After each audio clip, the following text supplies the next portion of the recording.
Di sebuah apartemen kecil di tengah kota Manchester, hiduplah orang-orang yang hampir tidak saling bicara. Mereka sibuk dengan dunia mereka sendiri, hingga kedatangan seorang pemuda Indonesia yang mengubah segalanya. Dia datang sebagai seorang mahasiswa biasa, tapi dia membawa sesuatu yang lebih besar dari sekadar buku dan beasiswa. Saat Ramadan tiba, dia mulai berbagi lebih dari sekadar makanan. Dia berbagi cinta, ketulusan, dan nilai-nilai yang tak terduga. Apa yang terjadi selanjutnya akan membuat Anda bertanya-tanya, bagaimana satu orang bisa mengubah hidup begitu banyak orang dalam waktu singkat? Assalamualaikum warahmatullahi wabarakatuh. Hai sahabat Nash Story. Selamat datang di channel ini. Sebelum kita mulai cerita hari ini, jangan lupa tekan tombol subscribe dan nyalakan lonceng notifikasinya agar kamu tidak ketinggalan cerita-cerita inspiratif lainnya. Yuk, kita bantu channel ini terus berkembang. Dan seperti biasa, mari kita bersama-sama menghidupkan sunnah dengan membaca sholawat untuk Nabi Muhammad agar kita mendapatkan syafaat beliau di hari kiamat nanti. Semoga sholawat kita menjadi penolong di setiap langkah hidup kita. Allahumma sholli ala Muhammad wa ala ali Muhammad. Fahri tiba di Manchester pada awal musim semi, membawa koper besar berisi buku-buku kuliah, pakaian hangat, dan sebuah Al-Quran kecil yang selalu ia bawa kemanapun ia pergi. Sebagai mahasiswa S3 bidang teknik lingkungan, Fahri mendapatkan beasiswa dari universitas ternama di kota itu. Apartemen tempat ia tinggal terletak di pusat kota, hanya beberapa menit berjalan kaki dari kampus. Bangunan apartemen itu modern, dengan fasilitas dasar seperti dapur bersama, ruang tamu kecil, dan area parkir. Namun, suasana di sana sangat dingin dan asing.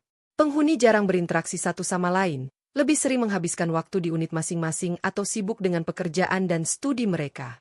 Fahri merasa sedikit canggung pada hari-hari pertamanya, tapi ia tidak pernah kehilangan senyum ramahnya. Ia memutuskan untuk membuka diri kepada tetangga-tetangganya meskipun respons mereka awalnya dingin. Salah satu cara Fahri membangun hubungan dengan penghuni lain adalah melalui makanan. Ia suka memasak dan sering membawa masakan Indonesia ke dapur bersama. Pertama kali ia membawa rendang, aroma rempah-rempah yang kaya langsung memenuhi ruangan. Sarah, seorang wanita berusia 30 tahun yang tinggal bersama suaminya John, mencium aroma itu saat melewati dapur. "Apa itu?" tanyanya penasaran. Fahri tersenyum dan menjelaskan bahwa itu adalah rendang, masakan khas dari Sumatera Barat. "Mau coba?" tawarnya ramah. Sarah mencicipi sedikit dan matanya langsung berbinar. "Ini luar biasa," katanya. Meskipun John tampak ragu-ragu, dia akhirnya ikut mencicipi dan juga terkesan. Dari situlah percakapan ringan antara Fahri dan pasangan itu dimulai. Namun, tidak semua penghuni responsif seperti Sarah dan John. Ada Alex, seorang mahasiswa filsafat berusia 22 tahun yang skeptis terhadap agama. Dia sering menyindir Fahri secara halus, bertanya apakah puasa benar-benar efektif di zaman modern. Lalu ada Michael, mantan tentara Amerika yang tinggal di Inggris karena trauma pasca 9/11. Dia memiliki pandangan negatif terhadap Islam dan sering menunjukkan sikap waspada terhadap Fahri. Awalnya, interaksi antar penghuni apartemen didominasi oleh ketegangan kecil yang berlarut-larut. Misalnya, Alex sering belajar larut malam dengan memutar musik keras-keras, membuat Sarah dan John kesal karena mereka butuh istirahat setelah bekerja. Ada juga masalah parkir mobil antara Michael dan pasangan Sarah John. Michael merasa dia lebih berhak atas tempat parkir tertentu karena sudah tinggal lebih lama. Sementara Sarah dan John merasa mereka lebih sering menggunakan mobil untuk transportasi kerja. Suatu hari, ketegangan memuncak saat Michael dan Sarah terlibat pertengkaran besar di lorong apartemen. Fahri mencoba menengahi, tapi Michael justru menyerang Fahri secara verbal. "Kamu pikir kamu bisa datang ke sini dan mengubah semuanya? Kami tidak butuh orang seperti kamu," bentaknya. Insiden ini membuat hubungan antar penghuni semakin tegang, dan beberapa di antaranya mulai meragukan niat baik Fahri. Namun, Fahri tidak pernah membalas kemarahan dengan kemarahan. Bahkan, saat Michael jatuh sakit beberapa hari setelah insiden itu, Fahri tanpa ragu membantunya. Michael mengalami flu berat dan tidak bisa meninggalkan unitnya. Penghuni lain enggan membantunya karena masih kesal dengan sikap kasarnya. Fahri, meskipun diserang oleh Michael sebelumnya, tetap membawa obat dan makanan ringan untuknya. Dia bahkan menemaninya ke klinik meskipun sedang berpuasa. Saat Michael mulai pulih, dia bertanya kepada Fahri, "Kenapa kamu mau membantu aku, padahal aku sangat kasar kepadamu?" Jawaban Fahri singkat tapi penuh makna. "Islam mengajarkan kami untuk mencintai sesama tanpa memandang latar belakang." Kalimat itu membuat Michael terdiam dan mulai merenung. Perlahan tapi pasti, sikap Fahri yang sabar dan ikhlas mulai mencairkan hati para penghuni. Emily, seorang ibu tunggal berusia 35 tahun yang bekerja keras sebagai pelayan restoran untuk membesarkan putrinya Lily, sering dibantu oleh Fahri. Dia membawakan mereka makanan hasil masakannya dan sering bermain dengan Lily. Gadis kecil itu sangat dekat dengan Fahri karena dia sering bercerita tentang Indonesia dan budayanya. Suatu sore, Emily memergoki Fahri sedang mengajarkan Lily doa sederhana dalam Islam. Emily tersentuh oleh ketulusan Fahri dan mulai bertanya tentang agama tersebut. Emer Thompson, tetangga tua yang pendiam, juga mulai membuka diri. Fahri sering mengunjunginya, membawakan makanan, dan mendengarkan ceritanya.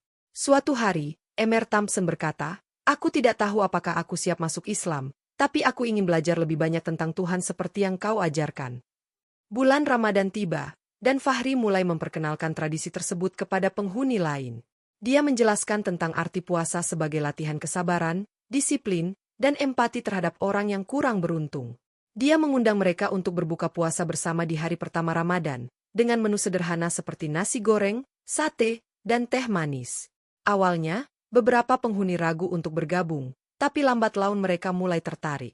Sarah dan John bergabung dalam acara buka puasa bersama dan merasakan keramahan komunitas Muslim di masjid terdekat saat diajak sholat tarawih.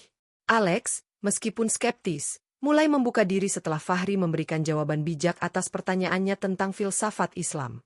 Michael, yang awalnya Islamofobia, mulai belajar tentang Islam dari Fahri dan merasa bahwa prasangka buruknya selama ini salah. Pada malam Nuzulul Quran, Michael memutuskan untuk mengucapkan syahadat di masjid lokal, didampingi oleh Fahri. Selama bulan Ramadan, Fahri tidak hanya berbagi makanan, tetapi juga nilai-nilai Islam melalui tindakan nyata. Ketika Emily kesulitan membayar tagihan listrik karena pendapatannya kurang, Fahri diam-diam membantunya dengan memberikan sebagian uang jajannya. Ketika Emer Thompson jatuh sakit, Fahri membawanya ke klinik dan merawatnya hingga pulih. Dia juga sering menjadi pendengar yang baik bagi Sarah, yang bercerita tentang hubungannya yang renggang dengan John. Fahri memberikan nasihat bijak tentang pentingnya komunikasi dan kesabaran dalam pernikahan. Alex, yang awalnya skeptis, mulai membuka diri setelah melihat bagaimana Fahri menyelesaikan konflik dengan damai. Suatu hari, Alex curhat tentang rasa frustrasinya terhadap sistem pendidikan. Fahri berbicara tentang pentingnya sabar dan berusaha dalam menghadapi tantangan hidup. Dialog-dialog ini membuat Alex mulai mempertimbangkan pandangannya tentang agama. Pada malam terakhir Ramadan, Fahri mengumpulkan semua penghuni untuk berbuka puasa bersama di ruang tamu apartemen. Saat itulah beberapa penghuni mengungkapkan niat mereka untuk belajar atau masuk Islam. Sarah mengatakan bahwa dia ingin masuk Islam karena merasa telah menemukan kedamaian. Michael mengumumkan bahwa dia telah mengucapkan syahadat dan ingin menjadi Muslim yang baik. Alex menyatakan bahwa dia ingin mempelajari Islam lebih dalam meskipun belum siap untuk masuk Islam sepenuhnya. Momen ini diselingi tangisan haru, doa bersama, dan ucapan terima kasih kepada Fahri. Suasana yang awalnya dingin dan tegang kini berubah menjadi hangat dan penuh cinta. Setelah bulan Ramadan berakhir, Fahri harus pindah dari apartemen karena masa studinya di Manchester hampir selesai. Dia memberitahu penghuni lain tentang rencana kepindahannya, dan mereka semua merasa sedih karena harus berpisah dengan sosok yang telah membawa banyak perubahan positif dalam hidup mereka. Sebagai bentuk apresiasi, penghuni apartemen mengadakan acara perpisahan kecil-kecilan untuk Fahri. Mereka menyiapkan makanan khas Inggris seperti fish and chips dan shepherd's pie, serta menghias ruang tamu dengan dekorasi sederhana. Emily bahkan membuat kartu ucapan berisi pesan dari semua penghuni, yang menyatakan betapa besar pengaruh Fahri dalam hidup mereka. Di bandara, Fahri berdiri di depan gerbang keberangkatan sambil melihat foto-foto kenangan bersama penghuni apartemen. Dia tersenyum haru sambil berkata dalam hati, "Mungkin aku hanya seorang mahasiswa biasa, tapi aku berharap kebaikan kecil yang kubagikan bisa membawa kebahagiaan bagi mereka." Meskipun Fahri sudah pindah, warisan spiritualnya tetap hidup di hati para penghuni. Mereka memutuskan untuk melanjutkan tradisi berbuka puasa bersama setiap tahun sebagai bentuk rasa syukur. Michael mengambil alih peran Fahri sebagai mentor spiritual bagi penghuni lain yang ingin belajar tentang Islam. Beberapa bulan setelah Fahri pindah, Emily dan Lily mengucapkan syahadat di hadapan komunitas Muslim lokal. Emily mengirimkan pesan kepada Fahri melalui media sosial, mengatakan, "Terima kasih telah membimbing kami ke jalan ini. Kami sangat berterima kasih." Skene terakhir menunjukkan apartemen yang kini lebih ramai dan hangat. Penghuni saling bercanda, tertawa, dan membantu satu sama lain. Di sudut dapur, terlihat Al-Quran kecil milik Fahri yang ditinggalkan sebagai kenang-kenangan, dikelilingi oleh makanan Indonesia yang dimasak oleh Emily untuk pertama kalinya. Kebaikan kecil Fahri telah membawa perubahan besar, membuktikan bahwa cinta kasih dan toleransi bisa menyatukan orang-orang dari berbagai latar belakang. Selain itu, ada momen-momen kecil yang tak terlupakan selama Fahri tinggal di apartemen. Misalnya, suatu hari Fahri mengajak semua penghuni untuk membersihkan area umum apartemen bersama-sama. Awalnya, beberapa penghuni ragu-ragu, tapi saat mereka melihat Fahri bekerja dengan penuh semangat, mereka ikut terlibat. Mereka tertawa saat membersihkan dapur bersama, berbagi cerita tentang kebiasaan mereka di rumah masing-masing.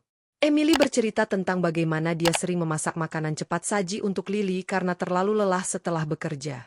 Fahri kemudian mengajarkan mereka cara memasak masakan sederhana seperti nasi goreng dan sup ayam, yang bisa disiapkan dalam waktu singkat. Momen ini tidak hanya mempererat hubungan mereka, tapi juga memberikan keterampilan praktis yang berguna. Ada juga malam-malam di mana Fahri mengundang penghuni untuk mendengarkan cerita tentang Indonesia. Dia membawa gambar-gambar pemandangan alam Indonesia, seperti sawah hijau di Bali, Gunung Bromo di Jawa Timur, dan Danau Toba di Sumatera Utara. Dia juga memperkenalkan mereka pada lagu-lagu anak-anak Indonesia, seperti Burung Kakak Tua dan Bintang Kecil. Lily sangat menyukai lagu-lagu itu dan sering meminta Fahri untuk menyanyikannya lagi. Bahkan Alex, yang awalnya skeptis, mulai tertarik pada budaya Indonesia dan bertanya tentang filosofi di balik batik dan wayang kulit. Fahri menjelaskan bahwa batik adalah seni yang menggambarkan harmoni antara manusia dan alam, sementara wayang kulit adalah bentuk seni yang mengajarkan nilai-nilai kehidupan melalui cerita-cerita epik seperti Mahabharata dan Ramayana. Dialog-dialog ini membuka wawasan baru bagi penghuni tentang kekayaan budaya Indonesia. Tidak hanya itu, Fahri juga sering mengajak penghuni untuk berdiskusi tentang topik-topik umum, seperti lingkungan hidup, teknologi, dan etika. Suatu hari, saat mereka sedang minum teh di ruang tamu, Alex bertanya kepada Fahri tentang pandangan Islam terhadap ilmu pengetahuan. Fahri menjelaskan bahwa Islam sangat mendorong umatnya untuk mencari ilmu, karena ilmu adalah kunci untuk memahami dunia dan menciptakan kebaikan. Dia juga berbicara tentang bagaimana para ilmuwan Muslim di masa lalu telah memberikan kontribusi besar bagi perkembangan ilmu pengetahuan, seperti Al-Khwarizmi yang menemukan Aljabar dan Ibnu Sina yang menulis ensiklopedia kedokteran. Diskusi ini membuat Alex semakin tertarik untuk mempelajari Islam lebih dalam. Ada juga momen ketika Fahri mengundang penghuni untuk menghadiri acara khusus di masjid terdekat. Pada malam Lailatul Hadar, dia menjelaskan bahwa malam itu dipercaya sebagai malam yang lebih baik dari 1000 bulan, di mana doa-doa akan dikabulkan. Dia mengajak mereka untuk merasakan suasana khusyuk di masjid, meskipun mereka tidak wajib ikut sholat. Sarah, John, Emily, dan bahkan Michael bergabung dalam acara tersebut. Mereka terkejut melihat bagaimana umat Muslim berdoa bersama dengan penuh harapan dan keikhlasan. Beberapa penghuni bahkan ikut berdoa untuk hal-hal yang mereka inginkan dalam hidup. Emily berdoa agar Lily bisa tumbuh menjadi anak yang sehat dan bahagia, sementara Michael berdoa agar dia bisa menjadi Muslim yang lebih baik. Acara ini menjadi titik balik bagi banyak penghuni, yang mulai melihat Islam sebagai agama yang penuh kasih sayang dan universal. Suatu pagi, Fahri mengundang penghuni untuk sarapan bersama di dapur bersama. Dia memasak kolak pisang dan opor ayam, dua hidangan khas Indonesia yang sering disajikan saat Ramadan. Semua penghuni hadir, termasuk Michael, yang awalnya ragu-ragu. Selama sarapan, Fahri bercerita tentang kebiasaan sahur di Indonesia. Di desaku, katanya, kami biasa bangun sebelum fajar untuk makan sahur bersama keluarga. Setelah itu, kami berdoa dan memulai puasa dengan penuh semangat. Ceritanya membuat penghuni lain tertarik untuk memahami lebih dalam tentang tradisi Ramadan. Alex bertanya, bagaimana kalian bisa bertahan seharian tanpa makan dan minum? Fahri tersenyum dan menjelaskan bahwa puasa bukan hanya tentang menahan lapar dan haus, tapi juga tentang melatih diri untuk bersabar, disiplin, dan berempati kepada orang yang kurang beruntung. Penjelasan ini membuat Alex mulai memahami makna mendalam di balik ritual puasa. Ada juga momen ketika Fahri mengajak penghuni untuk bermain permainan tradisional Indonesia, seperti congklak. Mereka berkumpul di ruang tamu dan bermain bersama, tertawa saat Lily berhasil mengalahkan Alex. Permainan ini tidak hanya menyenangkan, tapi juga menjadi cara bagi Fahri untuk memperkenalkan nilai-nilai strategi dan kerjasama.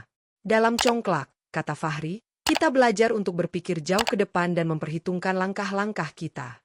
Ini mirip dengan kehidupan, di mana kita harus merencanakan masa depan dengan bijak. Pesan ini membuat penghuni lain merenung tentang cara mereka menghadapi tantangan hidup. Pada akhirnya, cerita ini bukan hanya tentang Fahri yang menginspirasi penghuni apartemen untuk memahami Islam, tetapi juga tentang bagaimana kebaikan kecil bisa membawa perubahan besar dalam hidup orang lain. Setiap tindakan Fahri, mulai dari berbagi makanan hingga mendengarkan keluhan penghuni, adalah bentuk nyata dari nilai-nilai Islam yang universal. Melalui cerita ini, kita belajar bahwa agama bukan hanya tentang ritual ibadah, tetapi juga tentang mencintai sesama, menjaga hubungan baik, dan menciptakan perdamaian di dunia. Fahri mungkin hanya seorang mahasiswa biasa, tapi kebaikan yang ia bagikan telah membawa kebahagiaan dan kedamaian bagi orang-orang di sekitarnya.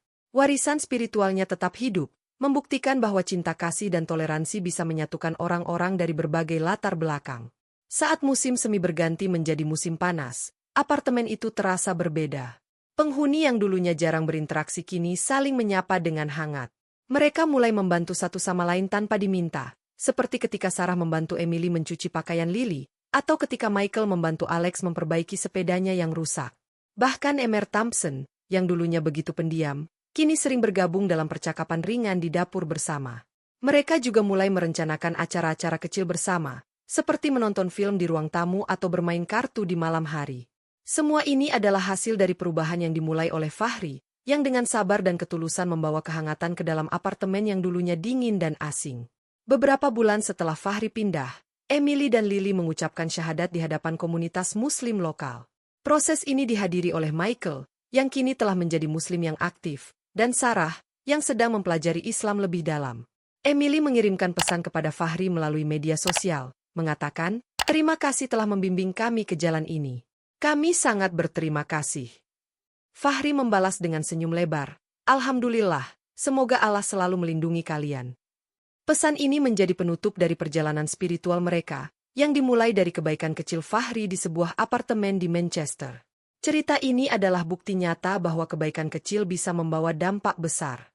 Setiap tindakan yang dilakukan dengan ketulusan dan cinta bisa mengubah hidup orang lain, bahkan dalam cara yang tidak terduga. Fahri, dengan segala kelembutan dan kesabarannya, telah membawa perubahan yang abadi dalam hidup penghuni apartemen. Warisan spiritualnya tetap hidup, menginspirasi orang-orang untuk hidup dengan penuh cinta kasih, toleransi, dan kebersamaan. Terima kasih telah menonton kisah ini. Jika Anda merasa terinspirasi, pastikan untuk subscribe channel Nash Story untuk lebih banyak refleksi Islami dan pelajaran hidup yang bermakna. Jangan lupa klik lonceng notifikasi agar tidak ketinggalan cerita-cerita berikutnya. Semoga Allah membimbing dan memberkahi kita semua. Amin. Wassalamualaikum warahmatullahi wabarakatuh.